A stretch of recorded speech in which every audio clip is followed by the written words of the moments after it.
Allez, on va parler maintenant de croissance et souveraineté. Regardez, ils sont là, ils s'installent. Le choix du collectif. Voici un collectif unique, tout frais et surtout très compétent. D'abord, Marjolaine Grange, directrice du groupe Industrie, Achat et Performance chez Safran. Adeline Lemaire, directrice exécutive, direction de fonds chez BPI France. Et Bruno Durand, président d'Aubert Duval. Alors, il vient d'avoir une acquisition par Safran du groupe Aubert Duval. Et c'est un peu ça dont on va parler aujourd'hui pour comprendre, donner les clés.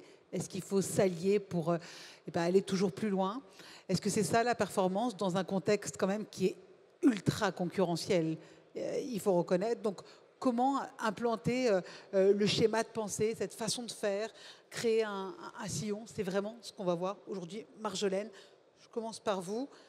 Avec cette acquisition, qu'est-ce qui a motivé votre groupe Safran pour faire cette acquisition dans un contexte global quand même, qui s'inscrit pour répondre à cette stratégie? Vous pouvez me donner votre motivation? Bonjour. Bonjour, bonjour à toutes et à tous. Je reviendrai sur l'acquisition qu'on a réalisée en partenariat avec Airbus et Tikeo. Donc, on n'est pas seul sur cet investissement. Safran, c'est un grand groupe industriel, plus de 150 sites, plus de la moitié de ses effectifs qui travaillent dans un métier industriel, plus de 6000 fournisseurs, dont à bonne quarantaine de pourcents sur le sol français. Notre marché, le marché de l'aéronautique, est un marché extrêmement dynamique. Il est porté en fait par la dynamique de décarbonation, puisque les nouveaux aéronefs consomment entre 20 à 30% de moins de carburant que les précédents aéronefs. Donc très très fort dynamique. Et marché très dynamique à l'export aussi. L'aéronautique exporte beaucoup en dehors de l'Europe. Alors on est bien sûr un industriel implanté mondialement dans une dynamique internationale. Donc on bénéficie de cette dynamique internationale. Mais on a aussi, sur les dernières années, été confronté à des crises géopolitiques majeures, donc la crise du Covid, la guerre en Ukraine. On voit des tensions croissantes dans un certain nombre de régions du globe. Et le groupe a lancé une démarche pour aller travailler la résilience et la souveraineté de sa supply chain. Ces deux mots, qu'est-ce que ça veut dire? Résilience, c'est la capacité finalement à rebondir quand on a une crise dans une région. Et la souveraineté, c'est la capacité à décider nous-mêmes pour nos produits comment on doit les produire. Et basé là-dessus, on a fait quelques commodités critiques pour notre activité sur lesquelles on s'est dit il faut qu'on retravaille nos chaînes d'approvisionnement. Et c'est comme ça qu'on est arrivé sur la question de la matière première. Évidemment, dans l'aéronautique, la matière première, c'est la base de tout. C'est la base de produits performants. Et donc, c'est vrai que dans ce contexte-là, Aubert & Duval apparaît comme une pépite sur le sol français qui est capable finalement de réaliser à la production la plupart de nos matières premières. Et donc, c'est comme ça que l'idée a cheminé. Et on n'y est pas allé tout seul. On y est allé justement en collaboration avec Airbus et puis avec Tikeo. Alors justement, Bruno, Marjolaine le dit, alors c'est une question de souveraineté certes, il y a eu un cheminement aussi qui a été fait, mais c'est aussi une première, en France en tout cas, dans l'aéronautique. D'abord, ça ne concerne pas que l'aéronautique. Donc Aubert & Duval, ça fait des métaux critiques pour secteurs critiques, aéronautique, énergie, nucléaire, défense et médical. Voilà. Donc très éclectique. Donc assez éclectique, mais c'est à chaque fois des produits où en gros, il faut pas que ça casse. Voilà. Parce que vous avez un petit bout dans un cœur ou un petit bout dans un avion ou une centrale nucléaire. Voilà, c'est des produits un peu particuliers. Alors on n'était pas tout à fait une pépite, on était plutôt un vilain canard. Et puisqu'on était en très mauvaise santé, et le rachat était justement pour sauver le soldat Aubert & Duval et pouvoir continuer à se développer. Voilà, c'était tout à fait important. Donc les apports mutuels de cette acquisition, ce n'est pas seulement financier, c'était d'abord financier, puisque ouais. La société était était en très mauvais état financier. Il y avait deux choses. Il y avait la performance opérationnelle qui mettait en péril tous nos clients, même si on est rang 3 ou rang 4, ça mettait en péril. Et d'autre part, la capacité à développer des nouveaux alliages, à la fois pour les moteurs, pour les armes, pour les centrales nucléaires, qu'une société en mauvais état ne peut pas se payer. Voilà. Alors après, ce qui est intéressant, c'est que ce n'est pas une verticalisation. C'est vraiment quelque chose de complémentaire, et c'est quelque chose qui en France n'est pas naturel. Voilà. Si vous regardez en Allemagne, ça se fait naturellement via un système bancaire, des caisses d'épargne, etc. En Italie du Nord, ça se fait aussi naturellement. En France, c'est extrêmement rare. Voilà. Alors après, la difficulté qu'on peut avoir dans ces opérations-là, je dirais, elle est de 3 ordres. La première chose, c'est d'expliquer à vos actionnaires qui sont vos clients qu'ils ont payé mais qu'ils ont le droit à rien. Ah, Voilà. Puisqu'ils sont clients, et donc le droit de la concurrence fait qu'on doit servir aussi les meilleurs concurrents d'Airbus et de Safran. Donc ça, c'est une petite difficulté, mais ça arrive relativement vite. Après, la deuxième difficulté, c'est qu'ils ont acheté une citrouille, et qu'à J+1, J+2, ça reste une citrouille. Voilà. Donc le carrosse viendra un peu plus tard, et aussi de fait, le rachat, c'est une première étape, mais ce n'est pas la fin de l'histoire. Et puis la troisième difficulté qui est plutôt interne, c'est avec le personnel d'Aubert et Duval. On a été racheté, mais ce n'est pas pour autant qu'on est en meilleure santé et qu'on devient riche. Voilà, donc il y a cette étape d'expliquer que c'est le début d'une période et qu'on va construire ensemble un futur beaucoup plus glorieux. oui, parce que c'est le début d'une période, mais avec plein d'espoir. C'est quand même, il y a quand même des perspectives et un. Bien sûr, bien sûr. Alors, il y a des perspectives, et ce qui est intéressant, et je vais lui laisser la parole, parce que je vais piquer, je connais trop, c'est aussi le soutien de tous les clients. Ce qui a été absolument notable, c'est qu'on a eu le soutien de tous nos clients. Ah, et ça, ça donne une force extraordinaire. Marjolaine, vous vouliez ajouter un mot? Donc oui, Bruno, il est dur avec lui-même. Il est dur, oui. Ça va amener aussi la compétitivité, parce que c'est évident que malgré tout, cette souveraineté, elle doit reposer sur une compétitivité. Donc c'est bien, il y a un plan de transformation. Je voudrais quand même dire que le fait de pouvoir stabiliser l'actionnariat sur une entreprise comme ça permet aussi de se mettre dans une vision long terme en termes d'investissement, puisque ce que l'on a à faire en particulier dans l'aéronautique, c'est des investissements avec une vision à 10, voire 15 ans. Exactement. Et ça, sur un actionnariat qui n'est pas capable de porter une vision stratégique comme ça, eh ben, on ne les fait pas. Et donc, je pense que c'est aussi ça que ce changement d'actionnariat va apporter à l'entreprise. C'est la capacité de se projeter sur des technologies qui seront nos technologies de demain, dès aujourd'hui, avec des investissements massifs. Justement, vision structurante, aspect opérationnel. J'imagine que le rôle du fonds, Adeline, était particulièrement crucial aussi chez les Oui. Pays France. Absolument, parce que là, on a parlé de la genèse, de l'amont, de comment la transaction s'est faite, de la situation, Exactement. qui effectivement ne change pas du jour au lendemain une fois que l'entrée au capital des nouveaux arrivants se fait. Maintenant s'ouvre le chemin de la transformation. Donc une transformation évidemment appuyée avec le nouvel actionnariat, la nouvelle équipe dirigeante. Et si on peut illustrer un des aspects de l'apport qui est fait dans cet actionnariat, c'est le fonds qui est géré par Tikehau, dans lequel Safran est d'ailleurs également investisseur, aux côtés d'Airbus, Thales, Dassault, donc vraiment les industriels de la filière, aux côtés de Tikehau qui lui-même a investi dans le fonds, et puis de BPI France, l'État français, qui représente aussi tout le soutien que la partie financement public peut apporter à ce type de structuration de fonds. C'est un objet qui est assez unique en Europe. Il n'existe pas d'autres fonds d'investissement dédiés à la filière. Et ça permet donc de catalyser un modèle d'accompagnement opérationnel des entreprises du portefeuille qui est très différent de ce qu'un fonds généraliste peut apporter. Par le recours à une équipe d'operating partners très pointue, issue de l'industrie. Et puis par le recours également à l'appui des investisseurs du fonds industriels qui ont eux aussi un regard d'experts et qui vont pouvoir accompagner la transformation de l'entreprise. Bon, au-delà de ce côté très financier, il y a quand même des apports, Bruno, Marjolaine, de cette collaboration qui va, je ne sais pas moi, sur les procédés industriels, sur l'innovation, sur les produits. Je pense qu'il y a un apport mutuel. Bruno. Bien sûr. Alors, on a la première collaboration, c'est le développement de matériaux. Voilà. Là, c'est donc le besoin de Marjolaine et d'avoir des moteurs plus chauds pour décarboner. Et donc, moi, je dois développer des matériaux qui vont permettre cette collaboration. Donc, c'est d'abord les matériaux qui vont jouer sur les moteurs, qui vont jouer sur les avions, qui vont jouer sur les centrales nucléaires, qui vont jouer sur l'hydrogène, aussi développement en hydrogène. Et effectivement, cette vision de long terme, elle est essentielle. On a annoncé un investissement de 75 millions à Pamiers pour une presse, et on doit imaginer les pièces qu'on va faire dans 15 ans. Donc effectivement, c'est là où l'intérêt d'avoir un actionnaire qui est industriel, qui lui aussi est sur le long terme, permet de faire ça. De demander à un financier de dire pense qu'il va se faire dans 15 ans, compliqué, quoi. Voilà. Donc la vision de long terme, le marché de long terme, ça c'est clé pour toutes les équipes aussi. Puisqu'il y a des équipes de métallurgistes qui sont passionnés, qui comprennent le secteur, et ça c'est une formidable force.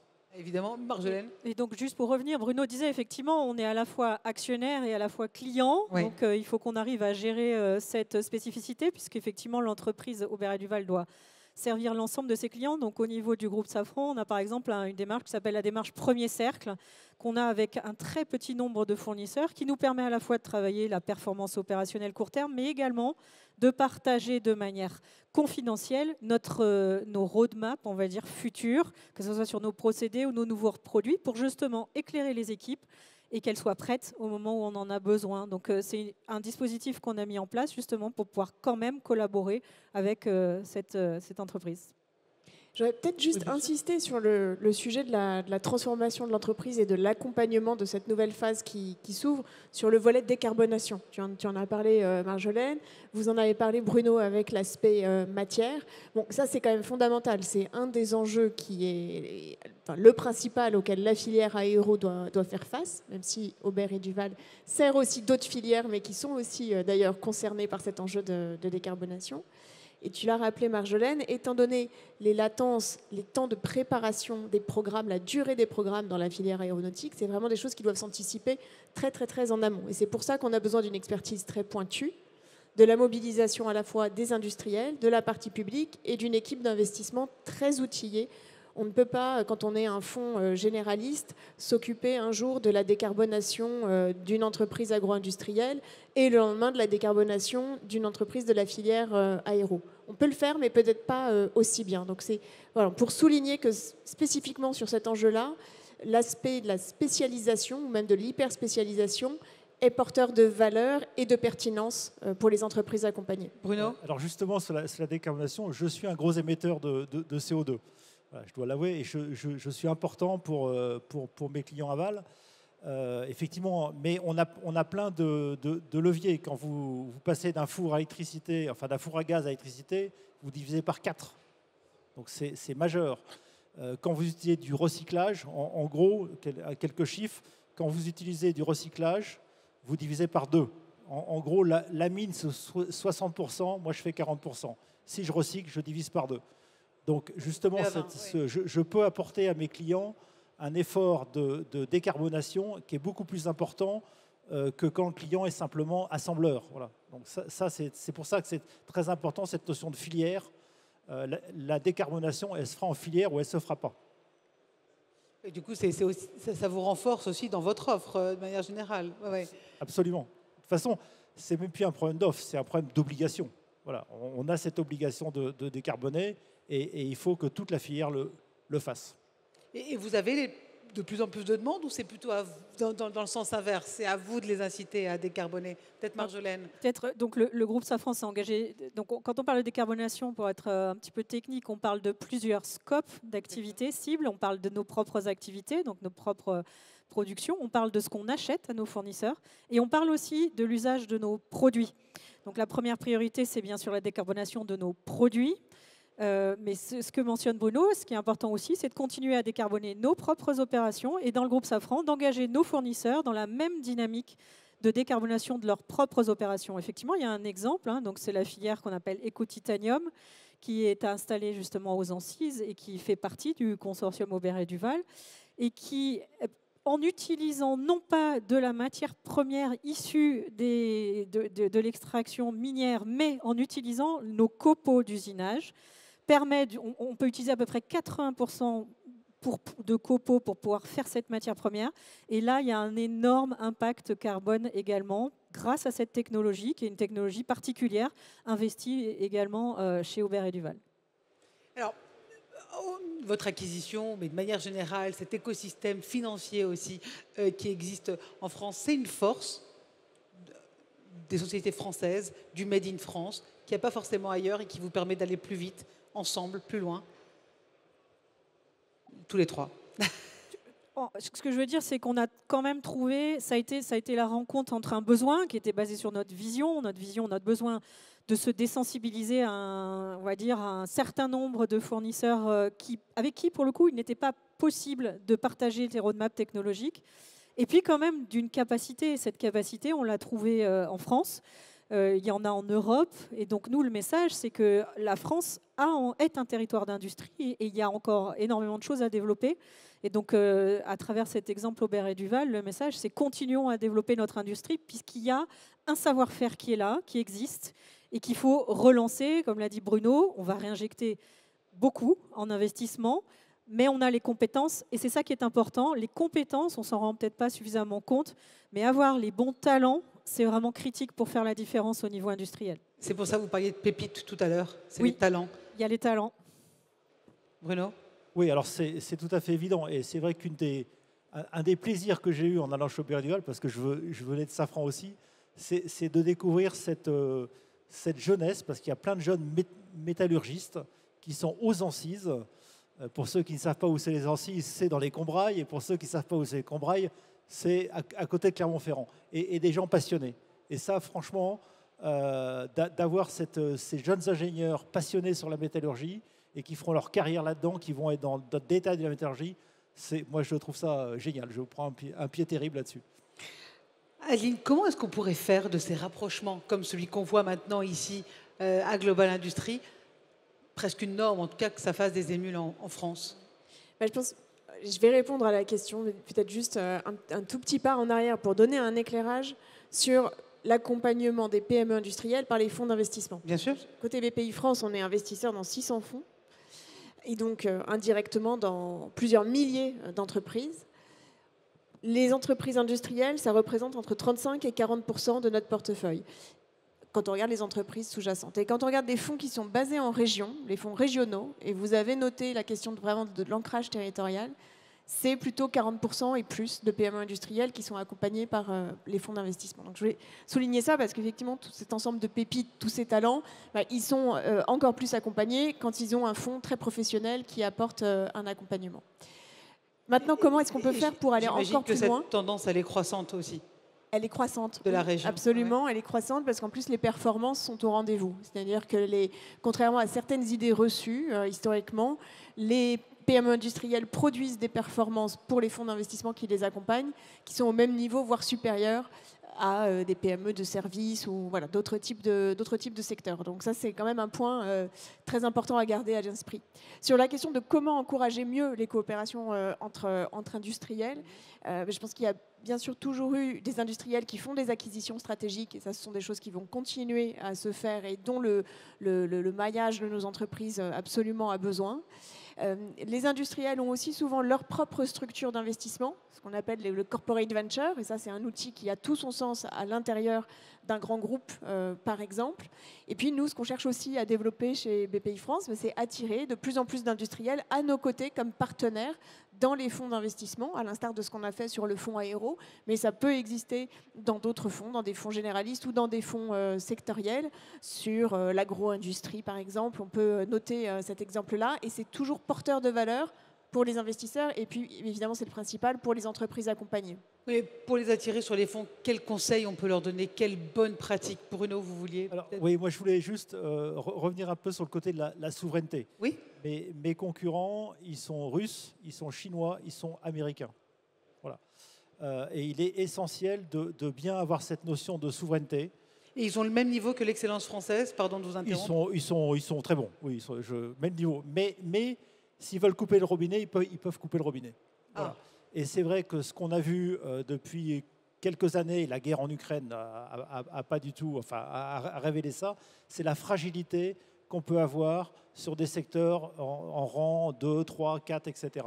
Et donc c'est essentiel, cette politique de filière, pour ne pas se retrouver un jour ou l'autre avec un de nos concurrents d'un pays étranger qui a des visions de souveraineté différentes de la nôtre, qui tout d'un coup dit « je vous livre plus ». Voilà.